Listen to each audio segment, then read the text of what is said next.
Salut, c'est Rockmilk et bienvenue sur ce nouveau tuto. Aujourd'hui, un tuto de ferme à lave.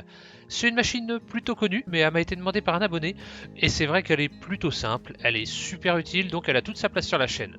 D'ailleurs, si tu aimes les contenus simples et utiles, n'hésite pas à t'abonner à la chaîne YouTube pour ne rien rater et à rejoindre le Discord dont le lien est dans la description.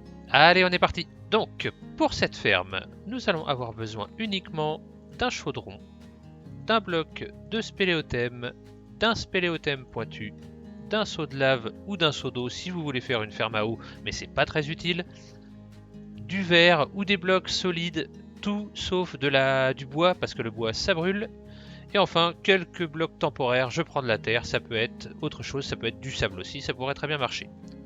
Pour cette ferme à lave, on commence, on met un chaudron et on met ensuite, hop là, 4 blocs temporaires juste à côté. Au-dessus du chaudron, on met le bloc de spéléothème et un bloc temporaire par-dessus.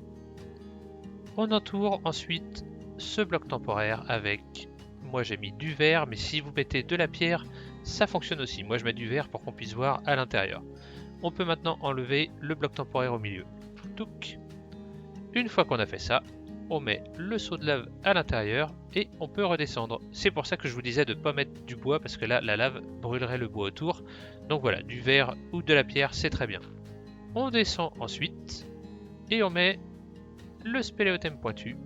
Et voilà, une ferme qui est terminée. Vous allez voir maintenant la lave va couler au travers du bloc, va couler le long du spéléothème pointu et tomber dans le chaudron. Et de temps en temps, le chaudron sera rempli de lave et vous pourrez l'utiliser par exemple pour faire cuire vos blocs d'or ou vos blocs de fer.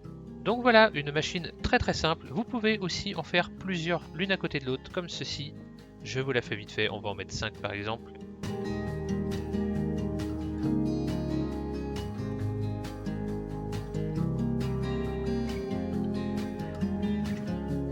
Voilà, on est dans cet état-là. La seule subtilité, c'est que si vous mettez un bloc de lave ici, donc une coulée de lave, elle va couler sur le côté, mais cela dit, ça ne va pas pour autant alimenter les spéléothèmes autour. Il vaut mieux remplir la totalité, comme ceci, au moins vous ne serez pas embêté. Il vous suffit ensuite de mettre les spéléothèmes pointus en dessous de chacun. Et voilà, vous avez maintenant 5 chaudrons qui vont se remplir de lave, largement assez pour cuire tout ce que vous avez à cuire. Et voilà pour ce petit tuto qui fonctionne aussi bien en Java qu'en Bedrock. On m'a aussi demandé de faire la machine à potions illimitée qui fonctionne un petit peu de la même manière. Malheureusement, celle-ci ne fonctionne plus. Elle a été patchée, je pense, dans la 1.18. Elle fonctionnait dans la 1.17, je crois. Donc, on ne peut plus la faire. Et c'est bien dommage parce que c'était bien pratique. Voilà, d'ici le prochain tuto, portez-vous bien.